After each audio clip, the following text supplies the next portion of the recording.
Brought to you in association with Grendel Press. This is Werewolf the Podcast, a serial killer drama.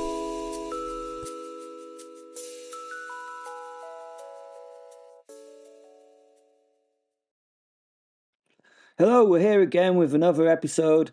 Please go down to the description thing and do stuff. There's things happening in there that you can go and find us on Facebook. You can buy some books that we've written.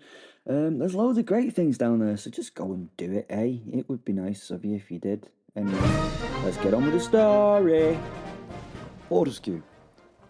The fog was thick enough to butter. I know a strange metaphor to describe fog, but it was a valid one. As my old Series 1 Land Rover rattled to a halt at the roadside, heroically I might add, given its age and habit of complaining whenever the weather dared to exist, a rising plume of smoke from the corpse of the Bentley added to the foggy night, and police people were surrounding the wreck, which was flanked by two police cars and a fire tender, fire truck, fire thing. They were all policemen. So was I doing them a disservice by mistakenly gendering them to people, or not? Modern life has become far too complicated for my understanding. What? I briefly saw the outline of the Bentley again as the wind wafted the fog and smoke from its carcass. It was crumpled in the ditch like a fallen duchess. The lady would be dealing with more than a broken wrist and hip this fall. Poor old thing. Trouble with modern cars is that they're designed to fold like empty crisp packets. Something to do with the idea that if it crumples, they save lives. Airbags. Airbags. Pfft. What kind of man could look at himself in the mirror if he'd been saved by something as ridiculous as a quickly inflating balloon? Sad, really. Where the Bentley had hit the bollard, it sort of had folded round it and encased it in metal and plastic.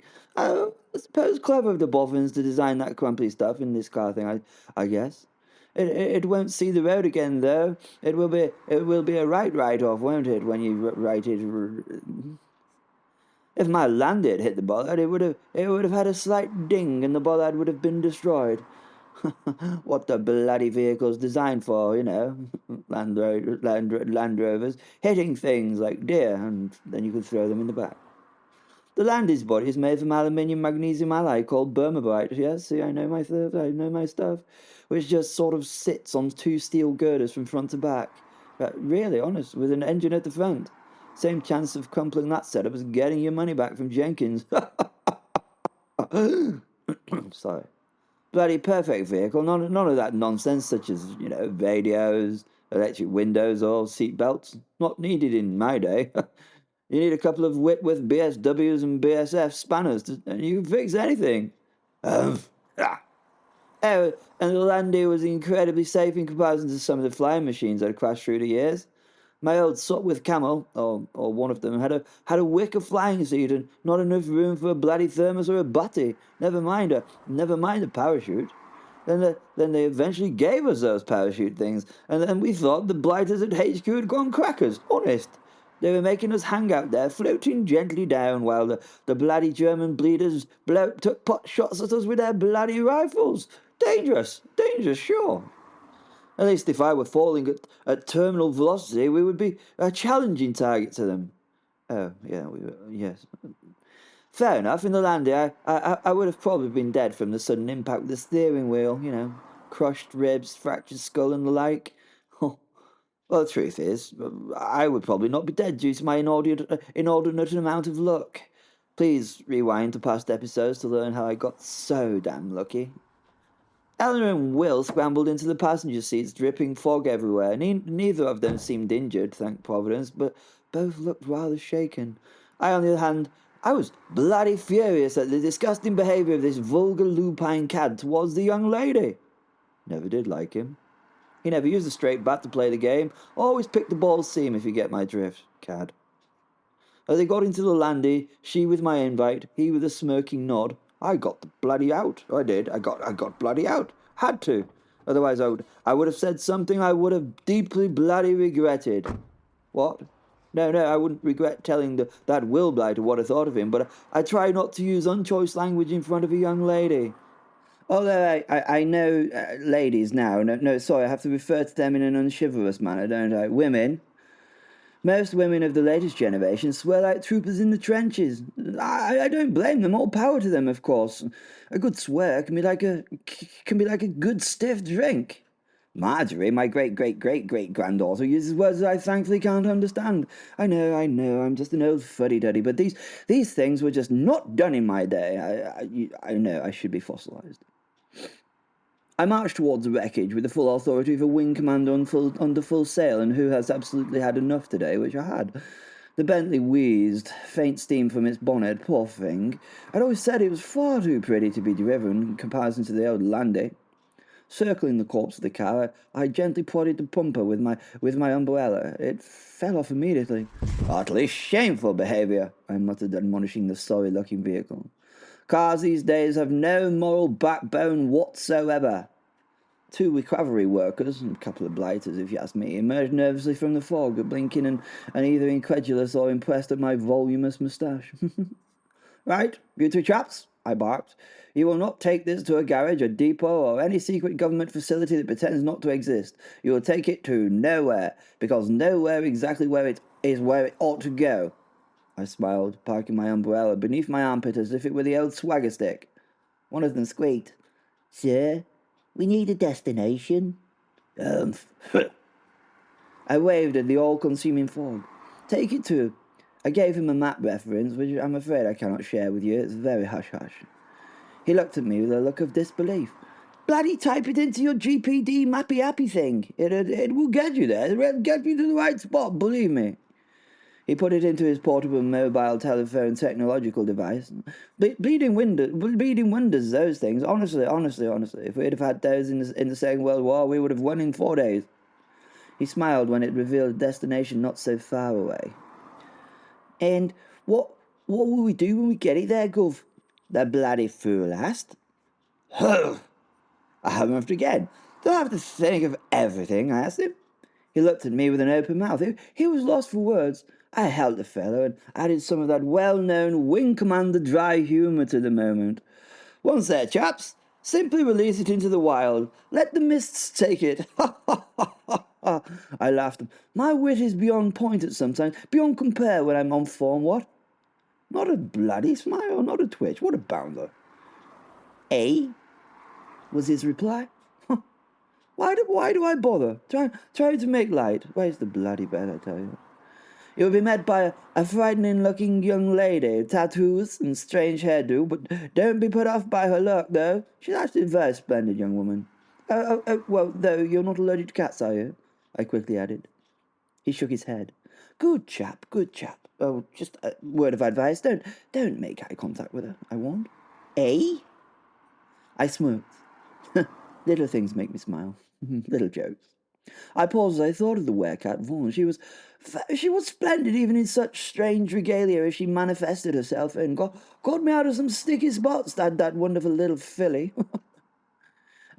She will point out where to put it and then give her the key, I told him. I split 2 fingers and pointed them at my eyes. But please, do yourself a favour, as I say, and really, honestly, no eye contact, whatever, okay? Thank you. He signed this here. He passed me his portable telephone. I looked at it, and then at him. What a fool. Was he stupid?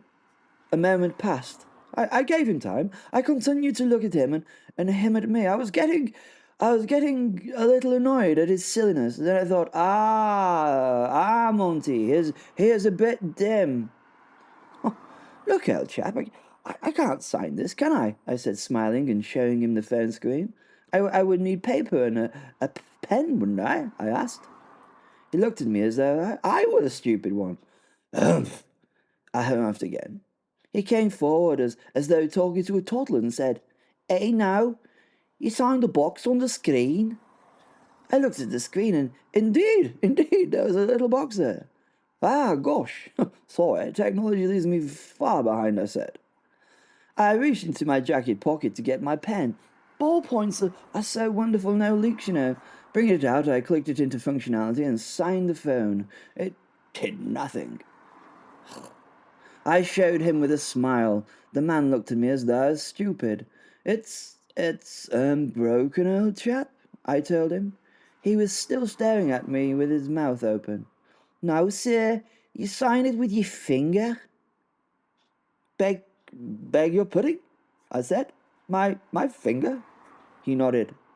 I tried to sign with my finger, and then I smiled again at the man, bemused. He was wrong. Nothing had happened. No, sir, you'll have to take your glove off, he told me. I looked at him with a bloody big bout of deep suspicion. Doesn't bloody take my fingerprint, does it? I asked him with a hint of warning in my tone. He just scratched his head as he stared at me as though I was one of the things that I searched for, a paranormal what's it. I took my glove off slowly and touched the screen. Ah, yes, a dot appeared, and I smeared it across the box. Not really a fine signature. The man snatched the phone back off me. Thank you, he quickly said as he turned and rushed away. I didn't care. I re-gloved my ungloved hand. I had bigger problems. I climbed back into my much-loved vehicle, which has been, with me much longer than my latest wife. More reliable, too, I find, although she better not hear that. I turned the ignition and my Land Rover gave a long, dramatic sigh once more before rambling into life. Monty, Will asked me from beside Eleanor, is this thing even roadworthy? I turned to him very slowly and giving him my most terrible look. This Land Rover, sir, survived wars, a poltergeist infestation, one regrettable incident involving a mermaid and a motorway roundabout, and 4 bloody wives. It will outlive us all, William, including you. I liked using his full first name. I knew it wound him up. He was a ridiculous fellow at times. He even spelt his short name Will with 1 L. Not Will with 2 L's, but Will. What a mooncalf. He shook his head. Good. I could tell him what I thought of him in this moment of silence. You, sir, are an absolute, unmitigated blackguard, I snapped. You let the professor's beloved vehicle be demolished by an interplanar abomination. And also, sir, you let this poor young lady take a fall for your amusement. It might have killed her. You should not have allowed that to happen, in my opinion. I didn't allow anything. The blackguard protested. You were supposed to protect her. I did protect her. You were supposed to do it without turning the Bentley into modern art. Will Lee Eleanor was quietly massaging her temples. Obviously, he was getting to her. I could really sense this. He was doing her head in. See? Modern vernacular from the old fossil. I told you, I'm fine. Please, Wing Commander, leave it. It was all my fault. Yes. Well, you could have been confetted across Hampshire, I said sharply, which is unacceptable in my opinion, my dear. I continued to mumble. Fenwill's wool soul shifted sulking. At least you guys can sit in the front. He was trying to change the subject. Swap. He said to Will. No, I'm not sitting in the back. It smells like old maps and regret. Will replied. It smells, I corrected, like history, and that is an honour to be sat amongst, my old wolfy friend. I did have a high regard for Fen the Woolsale, just not his choice of Will as the man he possessed. We all have failures in our personalities, though. Well, others do. Mine is completely solid. Fen muttered something distinctly lupine. Ow. Something just stabbed me. That's impossible, as are you, I muttered to Fen. You made your point. No. The point is stuck in my backside. He whinged. That will be the invisible umbrella, or the invisible sextant, or the runic invisible cricket bat of death. Nobody knows what lives back there anymore, I'm afraid. This is invisibly degrading, he muttered.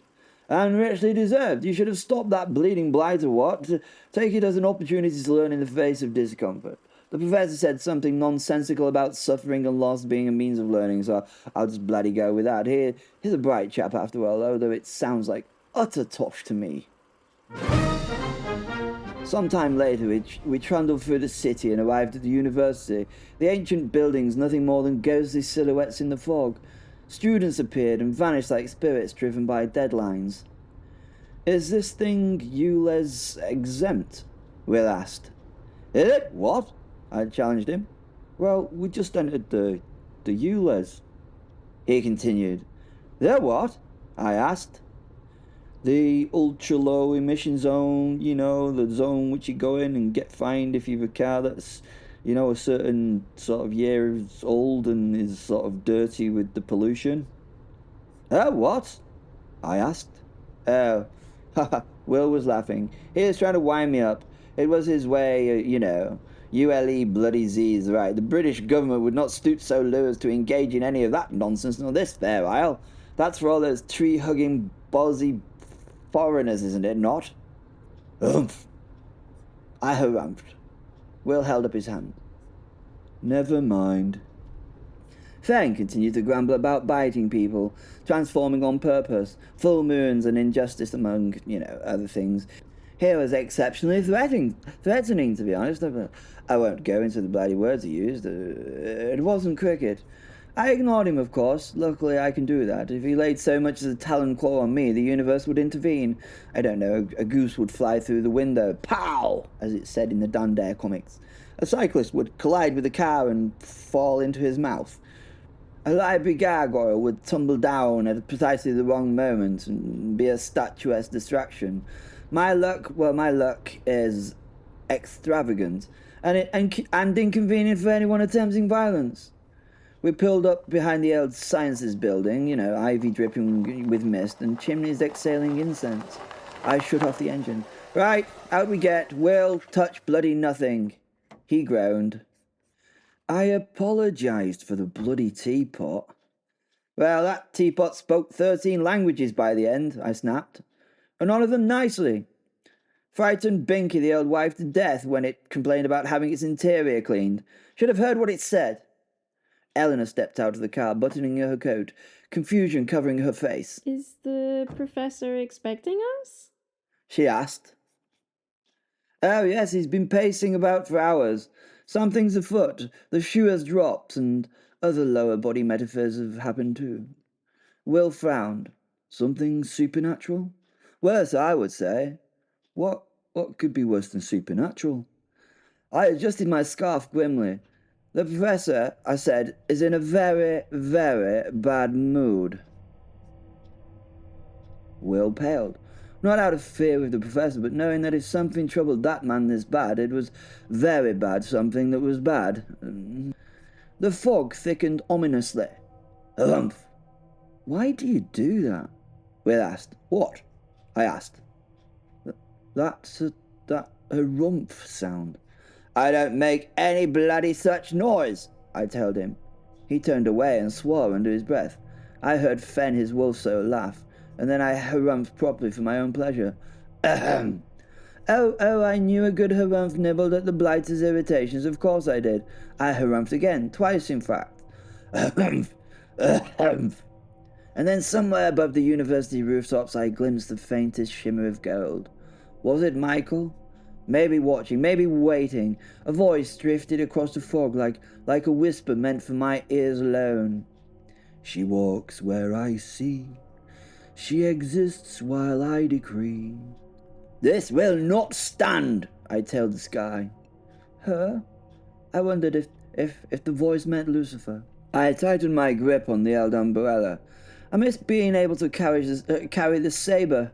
The politicians had made it illegal a few decades back. If we still had the monarchy making decisions, that would have never been allowed. Men should be able to carry a bloody proper weapon, a proper blade, in my humble but correct opinion. I dismissed these thoughts and addressed the sky. "Oh, you melodramatic charlatan," I muttered to the air. "Not on my bloody watch you don't."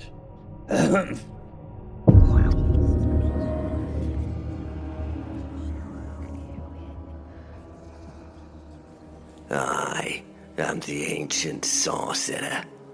I am the ancient fraud who now pretends to be Michael, who sent the feather and the book, who nearly tore Will's soul in half. The bastard. It's I who is trying to seize Lucifer's throne. And at the end, there will always be the twist. I've had more names through history than I can recount in any book of any size. My name, I claim, insofar as something like me can have one, is Belphastus the Unclaimed. Not Belphegor. He sued, the bastard. Not Beelzebub. That were a marketing disaster. And not Michael. Though I've worn the feathered costume well enough to fool angels, mortals, and one particularly gullible unicorn, although they are pretty daft. No, I am not Michael. Belphastus suits me just fine. It sounds like a door slamming shut behind someone who really should have checked the room for monsters before they walked in. If you ask the higher orders who I am, they'll tell you. A mistake. A cosmic clerical error. A sorcerer who should have died 2,000 years ago but didn't due to a bureaucratic oversight and an unusually strong refusal to cooperate. I am the Unclaimed because hell rejected me, and heaven pretends I don't exist. Frankly, I consider this an administrative triumph. You wish to know how I managed to stay hidden for so long? What do you mean you don't care? Really? Well, I'm gonna tell you anyway, you bastard. Simple.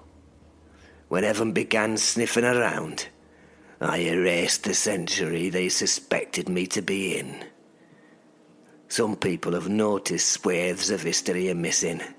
That were done by me. Pretty damn good, eh? Well, you should be impressed. When hell began hunting, I simply rewrote the memory of the demons involved so they recall being distracted by a sock puppet named Mr. Squeaky. Still have him somewhere, although he's a little crusty now. No, not from that. From a biryani.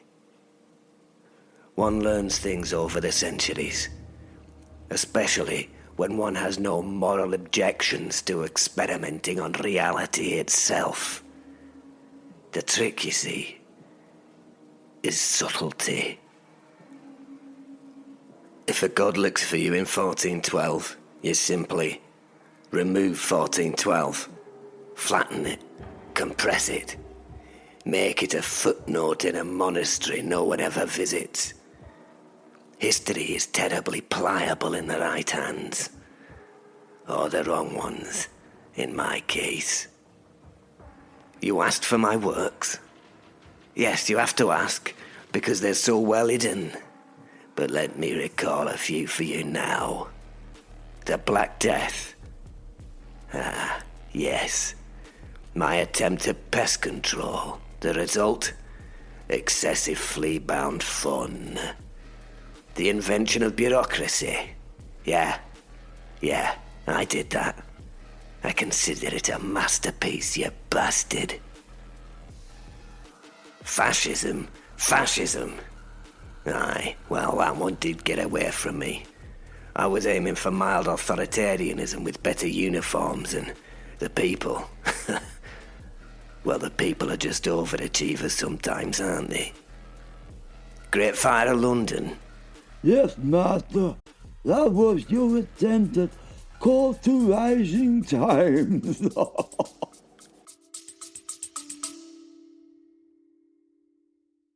Looking for a Dungeons & Dragons podcast that's chaotic, hilarious, and just a little bit heartfelt? Join the party and You've Got to Be Critting Me, an actual play adventure where a tiefling bard with too much flair, a Goliath fighter who solves problems with bigger problems, a rogue and his very suspicious rat, and a dwarf druid who may or may not be drunk stumble their way through epic quests and bean-related disasters. Don't ask. New episodes drop every other Monday, so hit follow on You've Got to Be Critting Me and join the adventure today.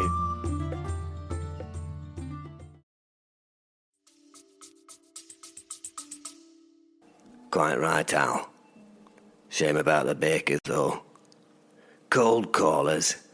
Well, fine, but I apologise for nothing.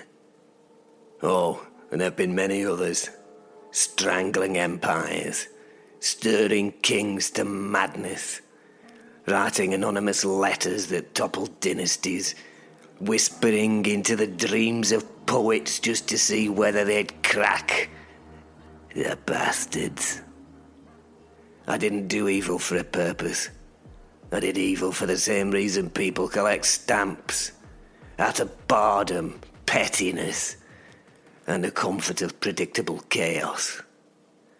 Lucifer, poor thing, could never find me. Not because I were clever, but because I were beneath her notice.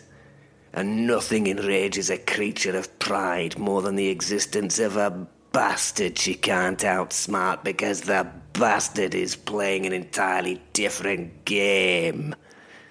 Aye, that's me. Am I right, bastard? Yeah. Do you know what? I want her job. I've always wanted it. The devil's position. I've wanted it for, what's bigger than centuries? Never mind. Lots and lots of centuries, that lucky bitch. She doesn't deserve the job. She's not even really evil. She just does that tempting thing. Shite work, in my opinion. I want a job not out of ambition, but out of principle. Lucifer has allowed hell to stagnate. It's all fire and ash and screaming, but no administrative vision, no flair, no innovation. Hell needs new leadership, a restructuring, a proper root and branch rebranding. Can you imagine a large sign and corporate logos on my business cards? Belphastus the Unclaimed, devil of the 21st century. It's got a certain ring to it, doesn't it? I've attempted to dethrone Lucifer 4 times. Once by coup, once by legal challenge, once through a very close game of you-know. We didn't discuss the game, and most recently, by masquerading as the Archangel Michael, the bastard himself. Oh, how heaven hates when immortals are fooled by a human sorcerer with a god complex and good tailoring. I managed to get the feather into the professor's study. I sent the book. I rustled up a few rogue angels, cheap ones, easily primed with validation, and nearly tore the werewolf's soul in bloody half. Angels are all a bit dumb. I'm working hard for the throne, me. My last chance. My final gambit. And yet... Halitosis squelched back into the room at that moment, smelling of burnt cabbage and moral compromise. Hal is a proper We'll have another run at that, shall we? Hal is a proper homunculus, stitched from misplaced intentions and whatever organs were lying around the lab. His eyes are the colour of old dishwater, and his breath could be legally classified as a biological weapon. Martha? No, he's not calling me Martha. I just can't get rid of that bloody lisp of his. He means master. Hal wheezed. The fire is broken again. Of course it is, Hal, I said, massaging my temples. Everything's bloody broken. The world is broken. Hal blinked slowly. So what now, Master? What now indeed, I replied. You see, there comes a moment, even for a creature of ancient depravity, when the universe says, "No, lad, you've had your fun. Now sit back down, you bastard." My great ritual had previously fizzled. My last attempt to dethrone Lucifer failed so catastrophically that the Morning Star herself had sent me a letter. How she found me has me slightly flummoxed to this day. A letter. It read, "Stop trying. You're embarrassing yourself. L." That stung. She didn't even sign it bloody Lucifer, just L. Mockery by abbreviation. And somehow, she made it so I ended up here with no escape. Al tugged at my sleeve. Master, the customer is waiting. I sighed. Very well, Al. And that's why, after millennia of shadowed influence and cosmological vandalism, after plagues and tyrants, wars and one catastrophic misunderstanding involving Atlantis, I do apologize for that one, just that one thing. Well, after all that tumult, you can now find me, Belphastus the Unclaimed, scourge of the ages, architect of global misery, aspirant, devil of all creation. Flipping burgers in the back of McDonald's on Abbey Lane, lie in Leicester, Leicester, says Al. Yeah, that's it. There. That's where I am. Chosen by her because of the apparent difficulty I had with this horrifically named city's name. Lucifer banished me to Mackie D's. What a bitch. Hell wouldn't have me. Heaven can't see me. And the manager insists I say, "Have a McNice day." With a smile. A smile. Al stands beside me, sprinkling onions with all the joy of a dying frog. This is my life now. My last chance ruined. My destiny in tatters. My power reduced to salt and chips, though they insist on calling them French fries around here. But mark my words, I will rise again. I will reclaim my dominion. I will... Bell, you got the bloody wrong order again. That's a Big Mac, not a bloody McCrispy. Will you bloody listen? I grit my teeth. My time will come. Just not before my lunch break. But when it does, I will take the throne of hell for myself. And when I wear that crown, I will wage war upon this planet. And when that is done, I will take my fight to heaven itself and all the gods and angels that live within it. The bastards.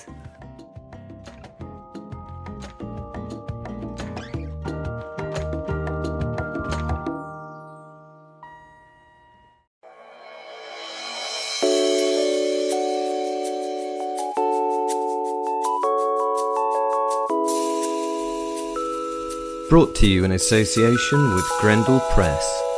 This is Werewolf the Podcast, a serial killer drama.